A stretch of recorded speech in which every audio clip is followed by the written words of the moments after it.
Two guys are stuck in a broken car during a zombie apocalypse. They can't fix it and leave for 3 days, and the supplies are running out. Will they be able to get out? The story takes us to the world during a zombie apocalypse. Two baseball friends, Mickey and Ben, are among the few survivors. They are forced to wander through the forests and provinces of New England in search of provisions, periodically defending themselves from bloodthirsty zombies.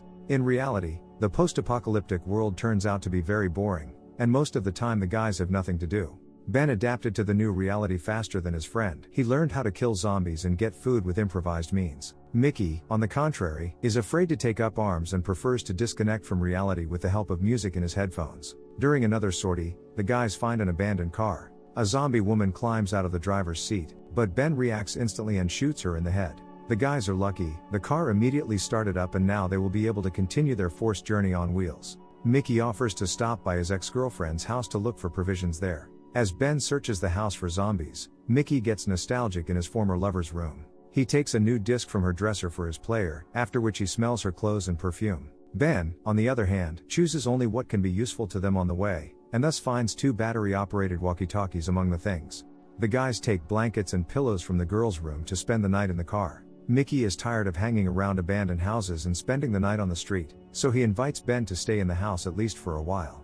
Ben believes that staying in one place is not safe and they must constantly be on the move in order to survive. He reminds his friend that when things first started, they locked themselves in Mickey's house for 3 months along with his entire family. Staying in a confined space turned out to be a real hell. The company quickly ran out of food, and Ben had to kill the dog so that the family would not starve to death. In the end, the zombies still broke into the house and only the 2 friends managed to survive in the carnage. Mickey has to agree with his friend and they continue on their way without a final stop.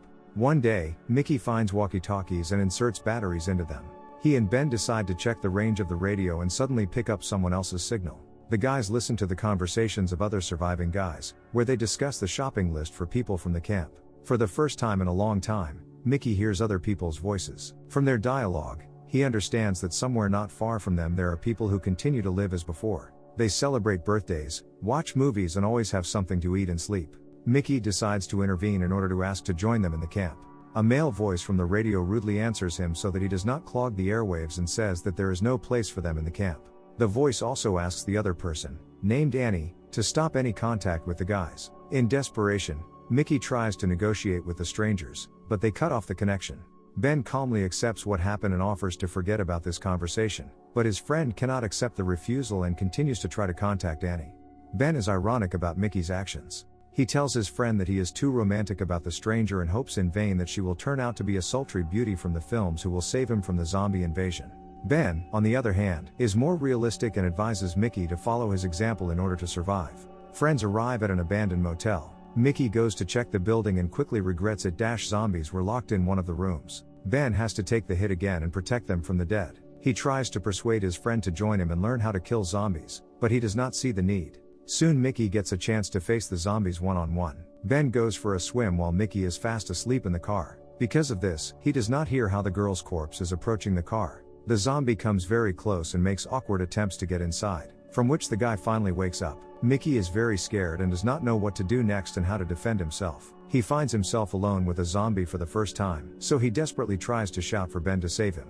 After watching the actions of the corpse for some time, the guy realizes that she does not understand how to get inside and can rub against the car forever. Then the guy realizes that even though what's in front of him now is a zombie, she used to be a pretty girl. Since Mickey has spent many months without intimacy, he decides to take advantage of the situation and satisfy his needs by looking at the girl. The climax of their romantic moment is interrupted by Ben, who returns to the car and shoots the zombie in the head. Every day the tension between friends increases. They set off again and search the abandoned houses. At some point, Mickey loses his temper and tells his friend that they will stay overnight at the house. Ben makes concessions, but in return takes the player from Mickey. He explains this by saying that Mickey runs out of all the batteries and puts their lives in danger, because he might not hear the approach of the zombies because of the loud music.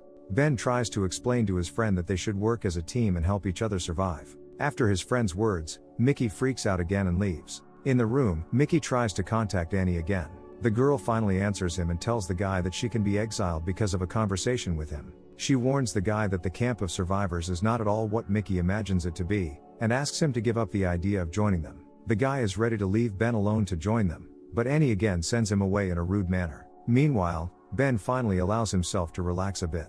He turns on the player at full volume, drinks and dances with a gun. In the middle of the night, he hears suspicious sounds outside the house and takes zombies hostage. Ben decides to give his friend an extreme survival lesson. He leaves a bat next to the sleeping Mickey, launches the captured zombie into the room and closes the door. Awakened, Mickey begs his friend to let him out, but Ben insists that he deals with the zombies with a bat. For some time, Mickey's frightened screams and the sound of blows can be heard from the room. Ben carefully opens the door and sees his friend breathing heavily, completely covered in zombie blood. Angry, Mickey rushes at his friend and beats him up. Despite this, Ben is happy that Mickey was finally able to stand up for himself and kill the Walking Dead for the first time. Mickey tells his friend about his conversation with Annie and that she asked him to forget about the camp. Having lost hope for a normal existence, the guy begins to cry. Ben calms him down and they go on their journey again, enjoying the beautiful nature and finding entertainment around them. Friends go fishing together, share life stories, play baseball with apples, and eat fruit straight from the tree. One day they stumble upon an empty car, abandoned right in the middle of the road. The enterprising Ben decides to drain the gas out of it, but Mickey notices that the hood of the car is still hot. The guys realize that they are not alone and call out to the owner of the car. Nobody answers them, so Ben decides to finish what he started and does not immediately notice how a stranger takes Mickey hostage, putting a knife to his throat. The man demands to give him the keys to the guy's car, otherwise he will kill Mickey. Ben offers to take the stranger, but he plans to leave for Arizona and does not need any traveling companions. Then Ben tries to appeal to his voice of reason and asks from whom does he want to run away, that he is ready to kill an innocent person for it. The stranger says that some people promised to let him go and provide him with provisions and his own truck if he worked for them all winter. But these people lied and now he needs to run so that they do not get to him. The man gets angry again and starts threatening to cut off Mickey's eye. To calm him down, Ben says that the keys are in the car's ignition. The guy promises the stranger to throw away his gun and not stop him from leaving if he frees Mickey. The man agrees, pushes the frightened guy away from him and gets behind the wheel. But the keys are not in the ignition, but in Ben's back pocket. Realizing his mistake, the man tries to run into the field, but Ben kills him, leaving Mickey shocked. The guys are arguing about the correctness of this act, when they suddenly notice that uninvited guests have arrived. A woman's voice from the car informs the friends that they have come in peace and just want to pick up an abandoned car to fill it with gasoline.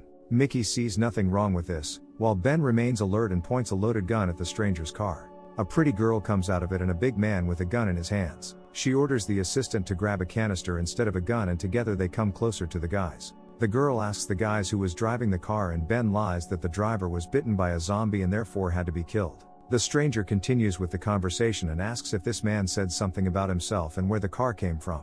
Ben understands that this is exactly the group that pursued the man and decides to pretend to be a fool. He says the driver didn't say anything out of the ordinary. Mickey, on the other hand, does not understand the danger of the situation and recognizes in the girl the other person on the radio, Annie. Realizing they've been found out, Annie shoots Ben in the leg and points the gun at Mickey. She threatens to kill the guys if they follow them to the camp. Annie takes the keys from them and tosses them into a field so they can leave while the guys look for them. Mickey unsuccessfully tries to find the keys among the thickets of grass. It begins to get dark and Ben offers to wait out this night in the car and resume the search in the morning. In the middle of the night, Mickey hears a suspicious noise. They turn on the headlights and see that a crowd of starving zombies is moving towards them. Because of the injury, Ben cannot go far, so the friends become hostages of the car. By morning, the car was surrounded on all sides by the dead. They can't get inside, so they just moan and rock the car from side to side.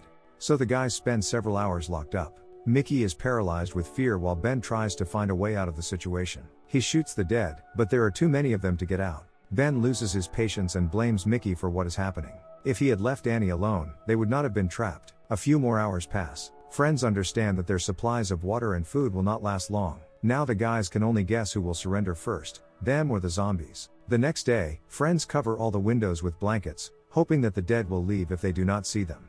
But the zombies never leave their prey. In order not to completely go crazy, the guys decide to get drunk and have a good time, despite the fatality of the situation. In the morning, friends realize that they cannot delay the inevitable for long. They need to try to get the keys and get out of this hell.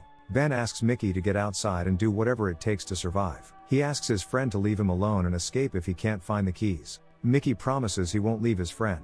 Having smoked his last cigarette, he climbs out through the hatch to freedom. For Ben, the most agonizing time of his life begins. He spends long minutes that seem endless to him waiting for his friend. The guy is almost losing hope, when suddenly he hears a knock from above. Filled with joyful excitement, he opens the hatch and lets Mickey inside. He asks his friend if he was able to find the keys, but notices that something is wrong with him. Mickey shows his bloodied hand and Ben realizes he's been bitten by a zombie. At this moment, the last hope dies inside Ben. Mickey in tears asks his friend what to do, but he has already made the only right decision. Ben shoots Mickey right in the head, then screams in pain, tearing him apart from the inside. Ben spends the next few days in prostration, trying to recover from the death of his only friend. After some time, he communicates by radio with Annie. The guy tells her about the trick they did to escape from Mickey's parents' house. The guys lured the zombies to one side of the house and let them in, while they themselves got out the other side. Ben tells Annie that he will try to repeat this trick. If he survived, he would find her and put a bullet in her head. The guy turns on Mickey's player and removes the blankets from the car windows to get the attention of the zombies. While they crowd in front of the car, he climbs out through the trunk. At the end of the story, we see Ben limping down the road. He was left alone without provisions and weapons, and a crowd of hungry zombies follows him on his heels. But now the guy has a conscious goal that moves him forward. He is going to avenge the death of his best friend.